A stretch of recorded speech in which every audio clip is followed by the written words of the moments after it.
Here's why we don't really reach into the future. We're trapped either by regret of the past or the routine of the present. So busy with the routine of the present, we don't give much thought to designing the future. Or trapped by the past with regrets of past losses and past failures and past mistakes, and we relive it over and over again, not to the benefit of changing it for the future, but just because, we feel that our lives have been less than favorable simply because of all the things that's happened to us in the past. But here's the real key, is to spend some time, and usually we don't do it until someone comes by and offers the suggestion. That's why meeting the right person at the right time, attending the right class, listening to the right sermon, having a conversation with the right person sometimes can totally change the direction of your life. And you're never the same after that personal contact, or sitting in that class, or reading that book, or coming face to face with someone who says, hey, our lives are not that good, what could we do to change? And that very conversation starts this whole process. Wow, I've arrived at a fairly place, how could I change all of that for the future? And that is all possible.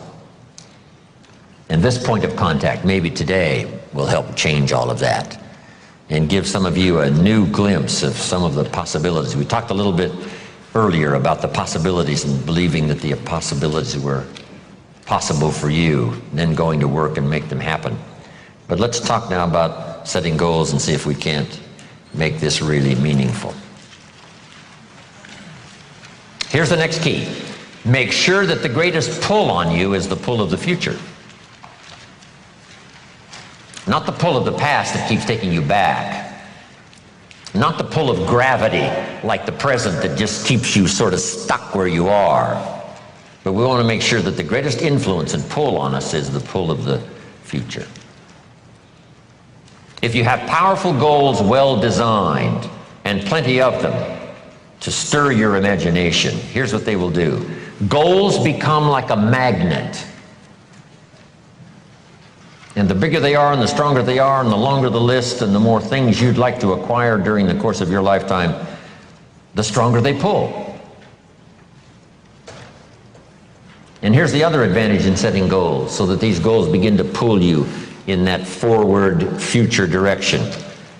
They pull you through all kinds of downtime, all kinds of nighttime experiences, all kinds of winters.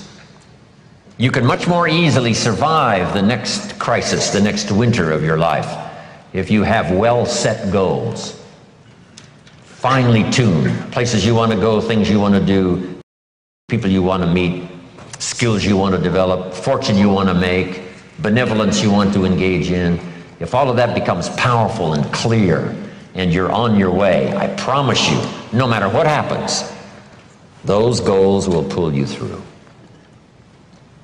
You won't be lost in the middle because you'll be able to see beyond. So with that in mind, let's now engage in this little session. It may be one of the most important for the weekend, designing the next 10 years. I want you to take a fresh piece of paper, or at least put a title up on one page and call it Goals Workshop. And in this Goals Workshop, I'm going to ask a series of questions, and I want you to write down the question first and then do the exercise. Okay? Write down the question first and then do the exercise. If you're ready to go, say, let's go. Here's number one. I want you to list 5 things you've already accomplished that you're proud of. Make a list of 5 things you've already accomplished that you're proud of. Because all of us have set goals, maybe haphazardly, maybe spasmodically. Even when we were kids, we wished for something, worked hard, and sure enough, we got it.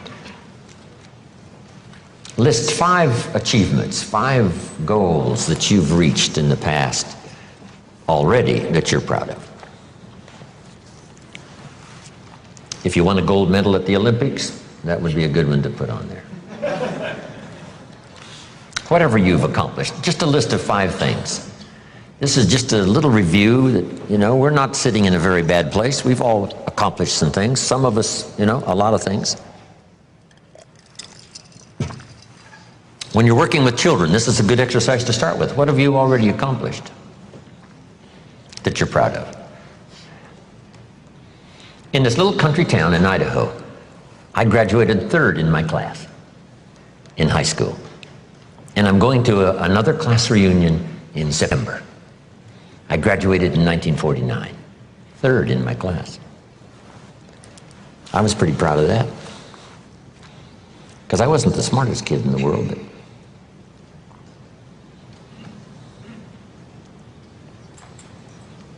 we're called the 49ers, Idaho 49ers, graduated in 1949. It'll be interesting, right? Another class reunion come September. Some of my classmates are still there in this little farm community. Farmers, bankers, real estate people. It's a great group. 5 things you've already accomplished that you're proud of. Wish we had time here to go over everybody's list of 5. I'm sure on some of you would be really impressed.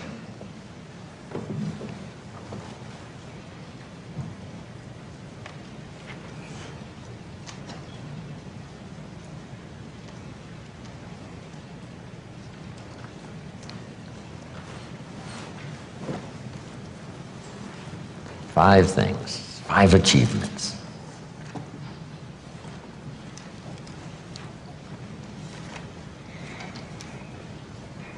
So this list of 5 now proves, right, that you already know how to set goals. Maybe not as intensely as we're going to work on now, but you've already done it. You've already said, hey, this is it for me, I'm going for it, and sure enough, you did. Okay, here's what's next now. I want you to make a list. What are the 50 most important things you can think of that you want to accomplish and have in the next 10 years?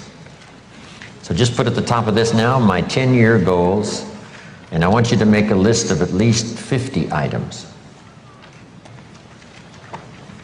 Little things, big things, and it doesn't matter what they are. Now this list does not mean the list of the things you think you can acquire. This is a list of the things you want. Just let your mind run free.